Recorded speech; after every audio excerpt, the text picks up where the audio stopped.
Hey everyone, welcome to today's Explainer, where we are going to completely shift how you understand the mechanics of English grammar. If you've ever felt like your academic writing lacks that precise, authoritative punch, or, if you find yourself just guessing which verb tense to use in a research paper, well, you are absolutely in the right place. Think of this as your university-level grammar study guide. We aren't just going to look at the rules today. We're going to decode the logic behind them. Here's our syllabus for today. We'll cover the time and aspect matrix, expression clues, shifting aspects, academic writing applications, and we will wrap it all up with a masterclass quiz. Section 1. The Time and Aspect Matrix, Moving Beyond Rote Memorization. Okay, let's dive right in and shatter a huge misconception right off the bat. For years, you've probably been trying to memorize 12 entirely separate, isolated tenses, which frankly is an exhausting way to learn. Well, scrap that. Grammar is actually this beautifully logical matrix.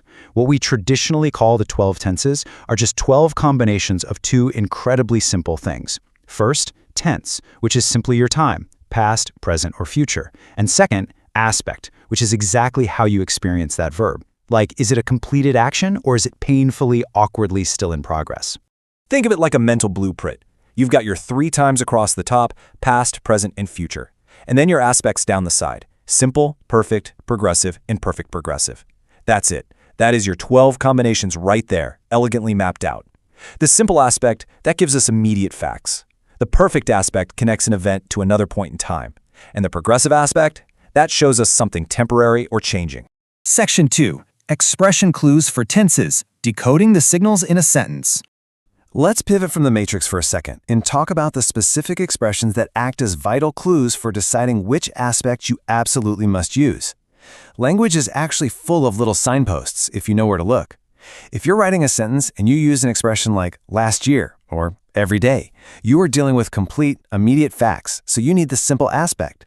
But if your sentence throws in words like already, yet, or since, you're showing that an event has a prior connection, which totally demands the perfect aspect. And those temporary words, like now, yep, those signal the progressive aspect. And honestly, getting this right actually matters in the real world. Just think about this. He drowned in the lake. That uses the simple past, which means the action is tragically, permanently complete. Now compare that to, he was drowning, but the lifeguard rescued him. By shifting to the past progressive, the action becomes incomplete. It's interrupted. And the guy's life is saved. The aspect literally changes the reality of the sentence. Moving on to Section 3. Shifting Aspects, Changing Meanings.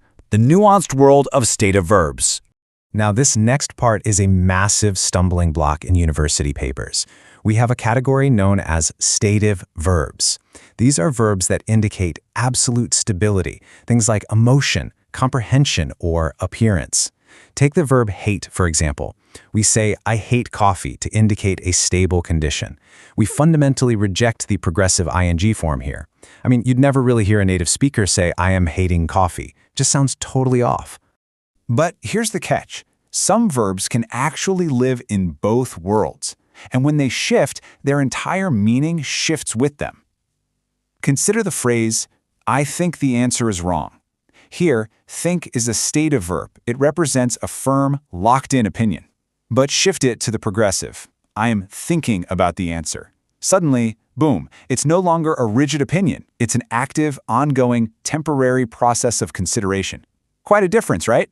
Section 4. Tenses in academic writing, citing research and maintaining consistency.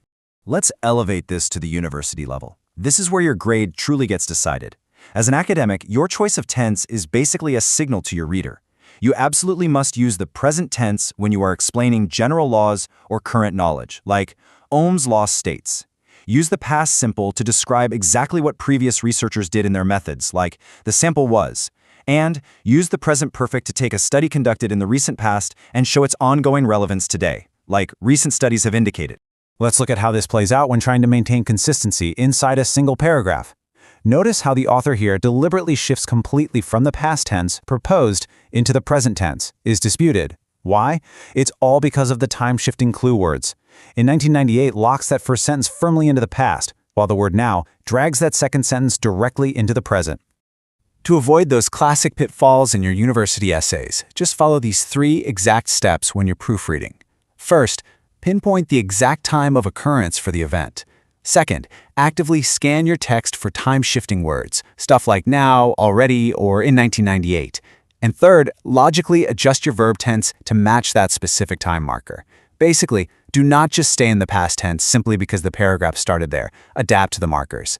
Which brings us to Section 5, the Grammar Masterclass Quiz, testing your tense choices in academic sentences.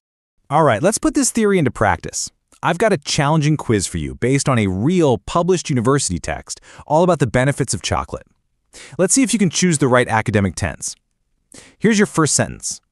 Debate on chocolate in recent years, blank on its antioxidant properties. How are you going to conjugate the verb focus here? Look really closely for your clue expression. Okay, so if you spotted the phrase in recent years, you are right on the money. The correct answer is has focused, the present perfect tense. Why? Because in recent years tells us this is research conducted in the recent past that is absolutely still highly relevant right now. Let's try another one. During the tests, 3 out of 4 individuals actually blank, having been blindfolded. We're using the base verb resent. Keep in mind, this sentence is reporting on a specific finding from a past scientific experiment's methodology. The correct answer here is the simple past, resented.